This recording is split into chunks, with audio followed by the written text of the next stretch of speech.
Mesdames et messieurs les membres du jury, chers camarades, je tenais aujourd'hui à vous présenter une personne à laquelle je porte une attention particulière. Il s'appelle Eric.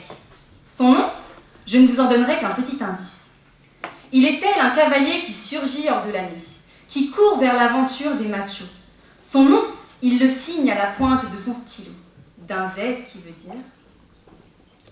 Ce cher Eric est donc un journaliste politique, un très grand écrivain, dit-on, un chroniqueur télé hors pair, un illustre polémiste. Comment ne pas admirer un être aussi grand, aussi brillant, me direz-vous? Mais dans cet élan de grandeur et de prestige qui lui appartient, notre ami Z ne semble pas connaître la définition du mot misogyne. Et si nous décidions de l'accompagner dans cette démarche de compréhension et de clairvoyance? Ouvrons pour lui le dictionnaire Larousse à la page 277. Selon la définition de l'encyclopédie, misogyne signifie qui éprouve du mépris, voire de la haine pour les femmes, et qui témoigne de ce mépris. Sachez pour information que Z affirme n'éprouver aucune animosité à notre égard, nous les femmes. La curiosité qui me titille m'a contrainte à mener mon enquête. J'ai noté dans un carnet tout un florilège de ses propos. Je cite. Le pouvoir s'évapore dès qu'elles arrivent. Elles n'incarnent pas le pouvoir.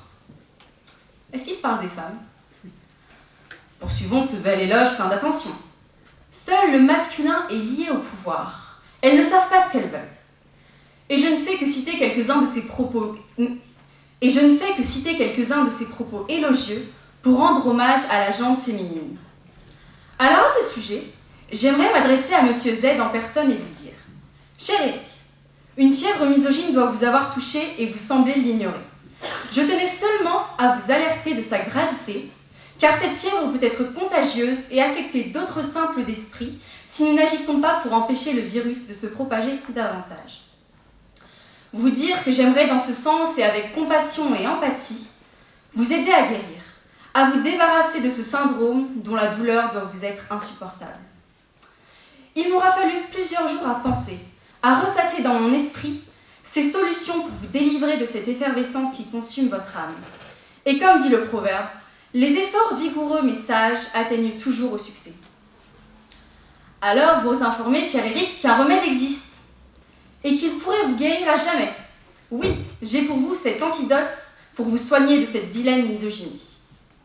Sachant que les élections présidentielles arrivent à grands pas, il serait bon de vous prescrire la création d'un parti.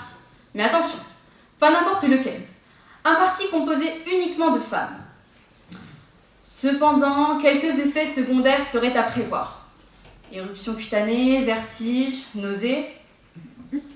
Je vous conseillerais alors de ne pas inscrire plus de 10 femmes la première semaine et d'intégrer toutes ces femmes volontaires, qui seront bien nombreuses, de façon progressive. Et pour la bonne nouvelle, si toutes nos futures adhérentes devront régler une cotisation de 20 € par mois, la vôtre sera totalement gratuite. Et quel bonheur de voir fleurir un si beau parti pour porter cette France de demain et par votre biais, Eric. Alors, dans un registre plus sérieux, sachez que moi, Lina Béchic, j'ai aujourd'hui 16 ans.